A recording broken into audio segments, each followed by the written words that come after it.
Do you struggle solving the true false not given question types? Do you find that the false and the not given question types are more conflicting than the true statements? Have you ever wondered why this happens? And are you looking for a savior technique to overcome this problem? Well, then you are at the right place. In today's session, I am going to share with you the best strategies in order to solve this question type and attain accuracy. Also, we would be solving an activity that will help you identify your weak areas, and further, we'll be solving a question together. Hi, this is Manisha from Leap Scholar. I have trained thousands of students during my career as an IELTS coach. In today's session, I will be helping you identifying keywords and also looking for them into the passage. Do stay tuned with us until the end to get a pro tip from me. Before we start, do not forget to check our description box wherein we have the links to our free masterclass and also the links to our previous sessions.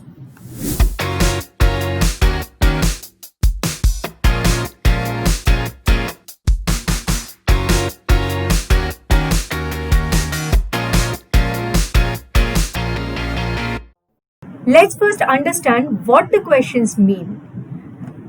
The statement true says that true if the statement agrees with the information. So what is agreeing with the information? That the statement given to you matches with the information available in the passage. Therefore, there should be 100% matching between the information in the statement and from the information in the passage. That is easy. However, when it says false, it means that the statement or the information in the statement contradicts the one that is in the passage. For example, I want to say that there was 30% attendance in the class today.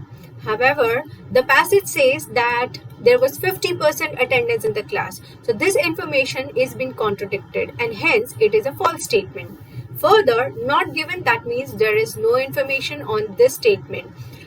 Let's further understand what is the difference between a false and a not given. When I say no information, students generally pick up a word and say that there is no information on it. But that cannot be the right strategy all the time.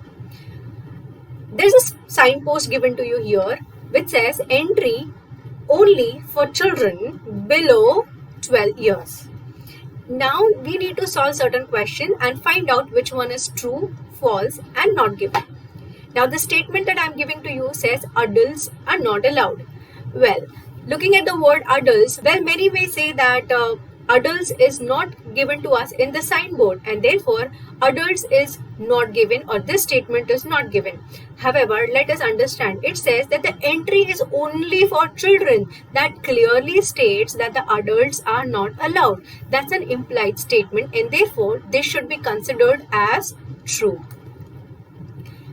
Well, I hope you understand why a keyword, though not visible in the statement or in the passage, but given to you in the statement can be true. Going further, next says kids need to show a ticket. Now, kids is another word for children and it says that they need to show a ticket, but ticket is not mentioned. So, are we talking anything about tickets that someone needs to show a ticket? No, there is no information available on this and therefore this should be considered as a not given statement. And last but not the least, children above 12 years will be permitted. The signboard does talk about children, it does talk about 12 years and it does talk about permission or entry. However, this word above contradicts the word given here that is below and therefore this information is contradictory and should be taken as false. Isn't that simple? If you did find that this activity was simple and easy to understand the information, do type easy in our comments. Now let's understand the further strategy for solving these question types. First thing is read the passage carefully. Look for the details or keywords in the statement just like we did in the activity. Find synonyms of the keywords in the passage. Check whether the information given matches the statement. If it does, then it is true or yes. If it contradicts, then it is no or false. And at last, if it is not found, it will be considered as not given.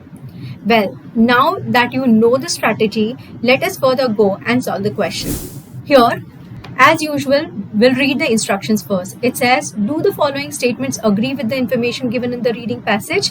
You have to answer it as true, false, and not given.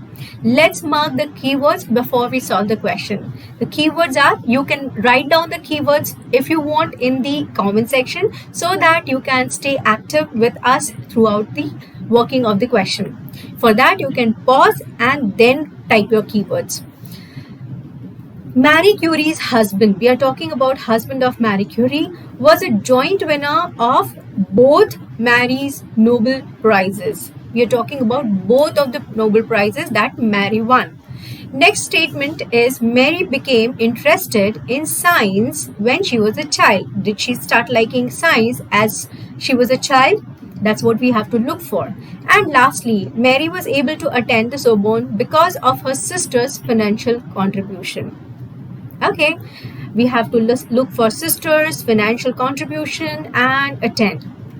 And is this the reason for her to attend this university? Now, I would request you to pause the video, read the passage, and then type your answers in the comments before you start listening to the explanation. Well, now that you have read the passage, I am sure that you have already identified the keywords. Let us look into the keywords. Where do we find her husband? It's the word husband is mentioned with her husband is mentioned in 1, 2, 3 and 4, the fourth line. With her husband, she was awarded Nobel Prize for physics. So that's where we should be looking for any information. Let's go back and mark the words. Let's do one thing. We'll highlight it as that's the option that will be available to us in the actual examination, especially the CBT test. So with her husband, she was awarded the 1903 Nobel Prize for Physics and was then the sole winner of 1911 Nobel Prize for Chemistry. So this is the sentence where the information is given. Now this statement says that she was a sole winner when in 1911.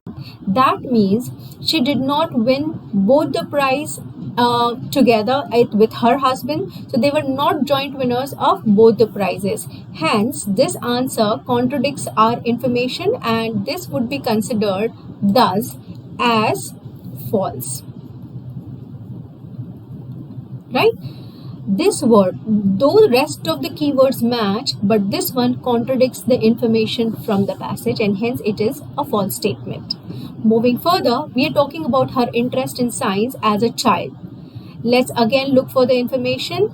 It's not given in the first paragraph, so we'll move on to the next paragraph where childhood is mentioned. And reading the entire paragraph, do we find anything being talked about her interest in science? It says she was remarkable for her prodigious memory at the age of 16. So that was not childhood. She won a gold medal. She lost her father. Then we are talking about finance, but that's not talking anything on the interest as a child in science. Even the next passage or next paragraph does not mention anything on our interest in science. So that means here we do have the word childhood, but we have nothing on her interest in science. Therefore, this statement is not given. I hope you are all together and we are all together able to solve it correctly. Last but not the least, Mary was able to attend the Sorbonne because of her sister's financial contribution. Let's understand that. Let's find out. In 1891, this promise was fulfilled and Mary went to Paris and began to study. Let's go further. This promise means which promise? Reading before this, from her earnings, she was able to finance her sister Bronia's medical studies in Paris on the understanding that Bronia would in turn later help her to get an education, which she did fulfill, right? So considering that, the statement here is true. Yes, so the statement here now is considered to be true because the entire information matches with the one that we have in the passage. So that is true. Well, That was easy. You had a statement which was contradicting. You had a statement wherein there was no information available, and the last sentence matched with the one that we had in the passage. If you're watching the video until now, then you are waiting for a tip from my end. So let me share that with you. The true false not given question types can easily be shared with the help of scanning techniques. Yes, skimming may at times be handy for you, but 95% of the time scanning will help you gain information. And if you want to know more on our scanning and skimming techniques, do join our live sessions.